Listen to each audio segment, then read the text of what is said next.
आपण पाहताय महाराष्ट्र खबर न्यूज। या बातमीचे प्रायोजक आहेत श्री गणेश ज्वेलर्स अँड सराफ दक्षिण पुणे। कल्याणमधील घटनेने संपूर्ण महाराष्ट्र पुन्हा एकदा हादरून गेला आहे। कल्याण पूर्वेमध्ये अवघ्या 13 वर्षाच्या मुलीवर अत्याचार करून तिची हत्या केल्याची धक्कादायक घटना घडली आहे। या प्रकरणात पोलिसांनी आरोपी विशाल गवळी याला परभणीतून ताब्यात घेतले। बदलापूर प्रकरणातील आरोपी अक्षय शिंदे सारखं विशाल गवळीला देखील गोळ्या घाला अशी मागणी आता होऊ लागली आहे। कल्याण पूर्वेचे आमदार सुलभा गायकवाड यांनी देखील जे अक्षय सोबत झालं तेच विशाल सोबत व्हावं अशी मागणी केली।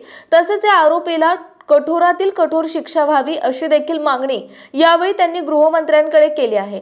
या घटनेनंतर परिसरातील महिलांनी देखील संताप व्यक्त करत आरोपीला गोळ्या घालण्याची मागणी केली आहे। भिवंडी कल्याण सीमेवरील गांधारी पुलानजीकच्या बाबगाव या गावातील कब्रस्तान परिसरातील निर्जन स्थळी एका 13 वर्षीय अल्पवयीन मुलीवर अत्याचार करून निर्घृण हत्या झाल्याची घटना उघडकीस आली आहे।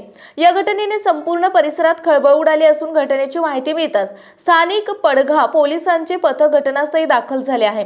पोलीस सूत्रांनी दिलेल्या माहितीनुसार कल्याण शहरातील कोळसेवाडी पोलीस ठाणे हद्दीतील एका 13 वर्षीय अल्पवयीन शाळकरी मुलगी सोमवारी संध्याकाळी 4 वाजतापासून बेपत्ता होती। त्यामुळे तिच्या पालकांनी दिलेल्या तक्रारीवरून पोलिसांनी अपहरणाचा गुन्हा नोंद केला होता। मात्र मुलीचा शोध घेतला असता तिचा मृतदेह आढळून आल्याने खळबळ उडाली आहे। आपण पाहताय महाराष्ट्र खबर न्यूज। या बातमीचे प्रायोजक आहेत श्री गणेश ज्वेलर्स अँड सराफ दक्षिण पुणे।